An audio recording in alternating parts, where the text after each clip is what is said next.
Pertanyaannya, sampai hari ini di persidangan tidak pernah ditampilkan ijazah asli. Bagaimana ahli menilai? Ya, kalau saya mengatakan berarti tidak ada perbuatan pidana karena tidak bisa dibuktikan yang asli. Kalau Anda tanya kepada saya, itu yang menyatakan sah dan tidak sahnya persidangan ini beliau yang ada di depan kami. Begitu saudara penasihat hukum Prof. Egy. Beliau ini yang kita muliakan, wakil Tuhan di muka bumi, kan berdasar fakta. Ya. Nah, fakta tidak ada ijazah aslinya, sehingga tidak bisa membandingkan apapun ceritanya. Nah, kemudian dalam akhirnya hakim menilainya mungkin berbeda, ya itu saya juga tidak berkuasa melawan hakim. Ya. Karena itu faktanya. Nanti kita lihat saja ya. Ya. Itu nanti. Tapi saya mau lihat dari sisi Anda sebagai intelektual, ya, ahli pidana, bagaimana pendapat Anda?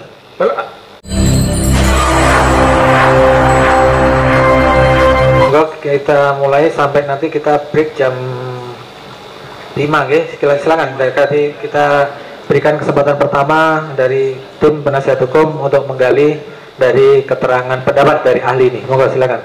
Terima kasih yang mulia. Saudara ahli yang dimuliakan Allah, amin, insyaallah. Amin, insyaallah. Bismillahirrahmanirrahim. Assalamualaikum warahmatullahi wabarakatuh. Waalaikumsalam warahmatullahi wabarakatuh. Dalam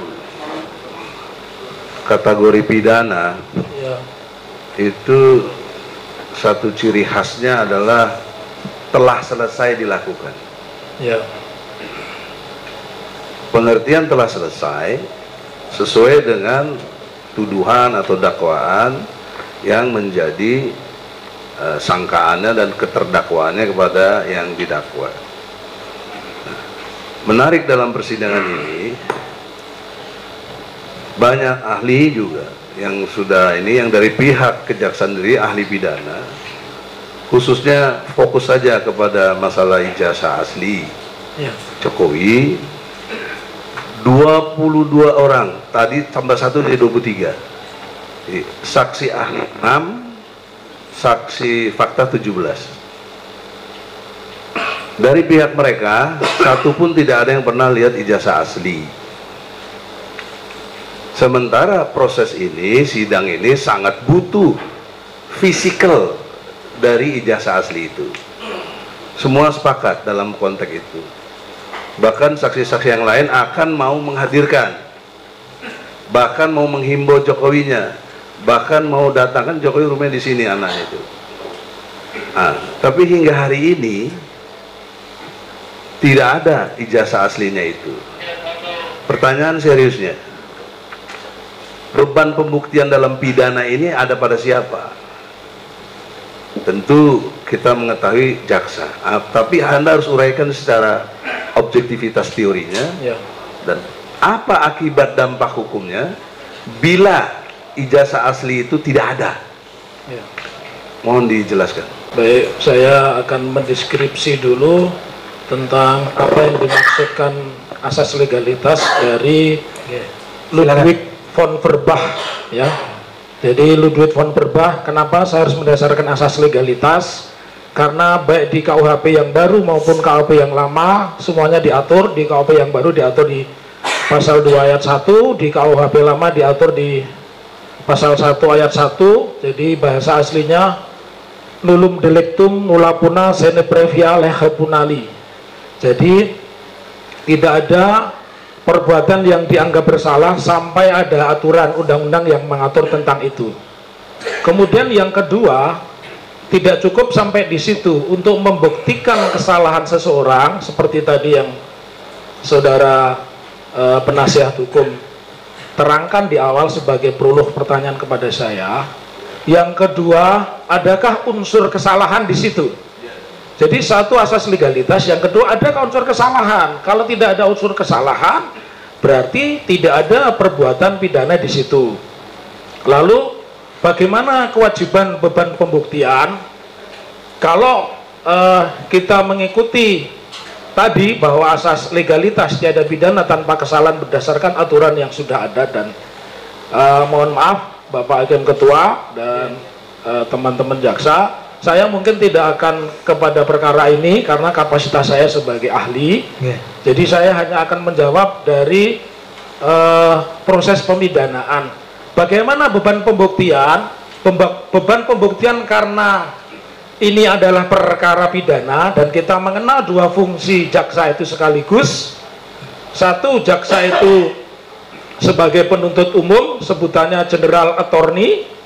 Di sisi yang lain, jaksa ini juga sebagai pengacara negara. Maka di kantor-kantor kejaksaan itu selalu ada tulisannya jaksa pengacara negara. Jadi kalau Anda tanyakan kepada saya, maka beban pembuktian itu karena kita masuk dalam integrated criminal justice system, sistem peradilan pidana, seseorang yang sudah dinyatakan sebagai tersangka dimulai dari proses penyelidikan, penyidikan, kemudian penuntutan, dan sekarang dihadapkan di pengadilan, kalau mengacu pada itu beban pembuktian adalah ada pada pengacara negara. Begitu saudara penasihat hukum. Jika demikian penjelasan prosedurnya berkonsekuensi secara hukum, haruskah menjadi kewajiban mutlak beban pembuktian itu menampilkan ijazah asli? Atau Anda pakai istilah lain kalau nggak mau kasus ini, tapi hal yang dimaksud itu bersifat fisikal yang dituduhkan Ya, karena ini dituduh berita bohong, bahkan nista agama. Kalau ini berita bohong, mesti ada bandingannya berita yang benar bagaimana. ya. Nah, dalam konteks ini kami butuh sekali ijazah asli sebagai ukuran berita yang benar. Nah, pertanyaannya, jika tidak juga bisa menampilkan, apa konsekuensi hukumnya? Sebelum sampai pada pengertian ijazah asli dan tidak asli, saya akan terangkan dulu apakah pasal 14 ayat 1, pasal 14 ayat 2, dan pasal 15 Undang-Undang Nomor 1 Peraturan Pidana itu masih memiliki cantolan hukum. Saya ingin urutkan dulu, Bapak Hakim, diizinkan.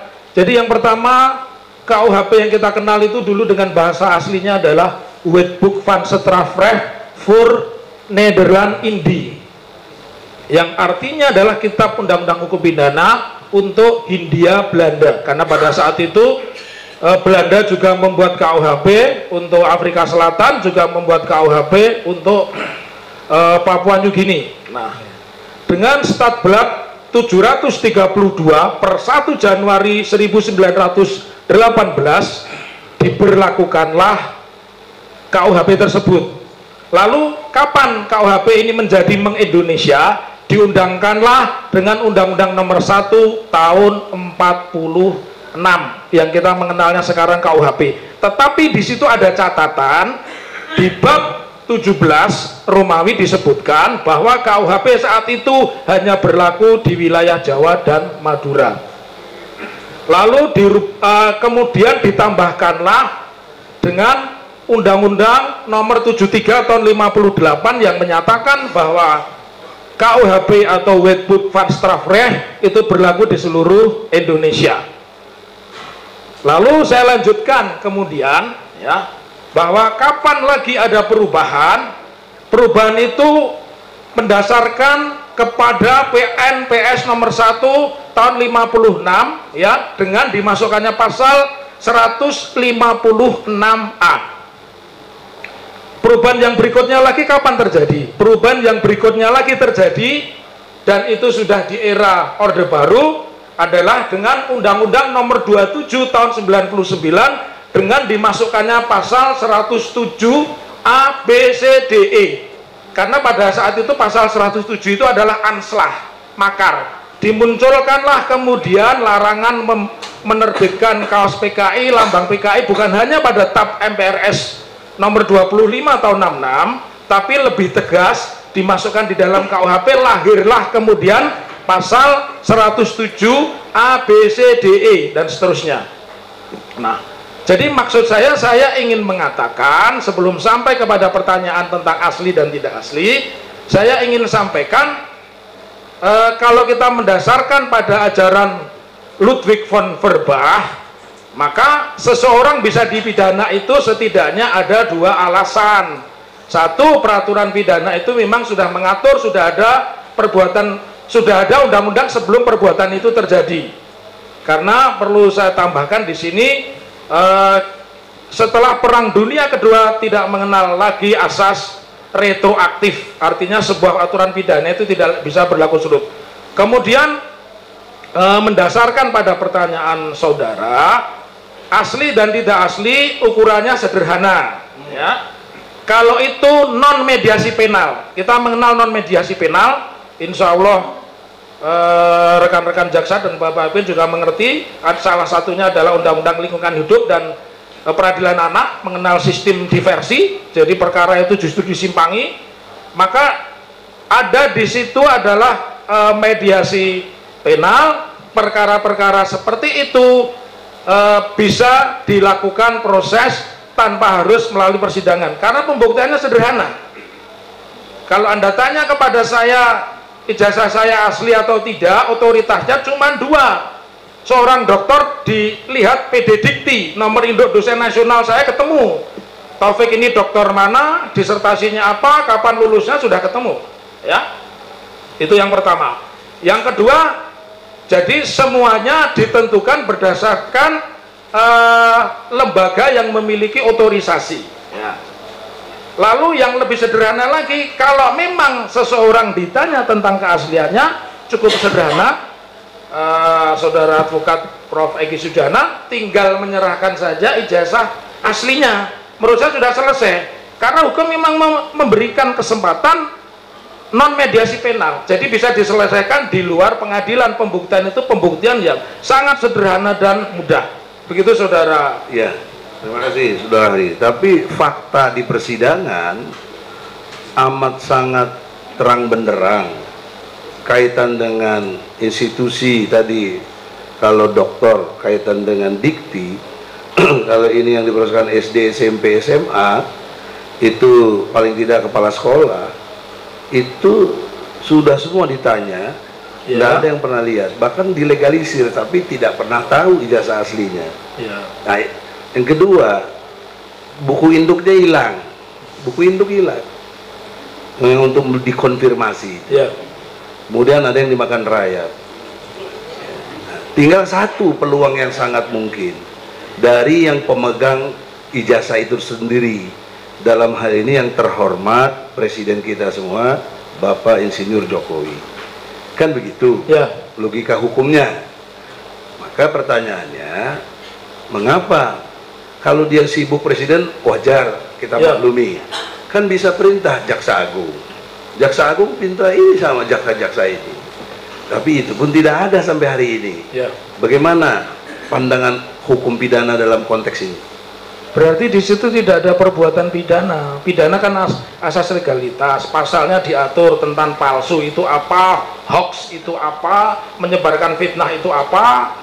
Semuanya kan diatur. Harus ada pembandingnya. Oleh karena itu, karena ini dikaitkan dengan kepentingan saya sebagai pembela terdakwa ini, apakah Anda bisa secara ilmu pidana Anda mengatakan mereka tidak melakukan tindak pidana?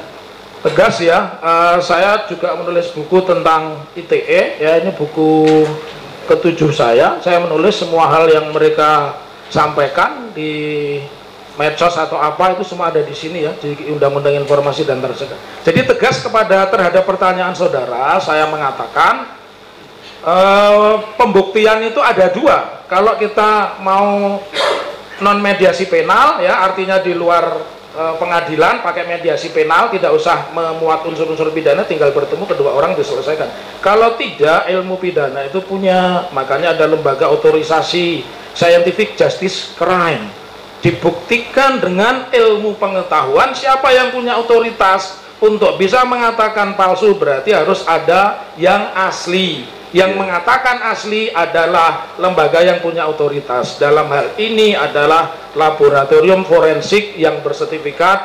Tentunya karena kita ada di sistem peradilan pidana, maka wilayahnya adalah wilayah kepolisian. Pertanyaan saya justru balik kepada Anda, apakah di polisian sudah dibuktikan dengan scientific justice crime tentang asli dan tidak asli ijazah? Nah, pertanyaan Anda saya jawab. Ketika dalam konteks perjalanan bersidang tidak mengurangi hormat dengan Bapak Jaksa, ini kan udah proses pembuktian. Ketika menghadap ke hakim, Anda salah satu jaksa tapi tidak hadir sekarang. Saya bertanya, kok repot-repot, brother, saya bilang, istilah kita kawan kan. Tinggal bawa aja isa aslinya Jokowi, selesai kasus ini. Case close, case close, kasus tutup, dia salah. Karena udah hoak, udah koar-koar dan sebagainya. Tapi hingga hari ini tidak ada. Nah, bagaimana kaitan dengan polisi? Nah, jaksa menjawab, ya kami dapatnya begini bang dari polisi. Begitu. Berarti di polisi kagak ada. Dan setiap yang saksi saya tanya, ketika di BAP, apakah Anda diperlihatkan ijazah aslinya? Tidak. Bagaimana? Kalau ada, kan polisi juga nggak boleh repot-repot. Mestinya tinggal kasih tahu aja ide aslinya. Ya. Kenapa harus ditangkap ini? Padahal kita sedang membuktikan di Perdata, ya, Pengadilan Negeri Jakarta. Ya. Itulah jawabannya. Jadi dugaan keras saya, hingga hari ini polisi tidak punya, sehingga tidak bisa ngasih ke jaksa, jaksa juga tidak punya. Jaksa tidak punya, nggak bisa dihadirkan di persidangan. Itu konklusinya.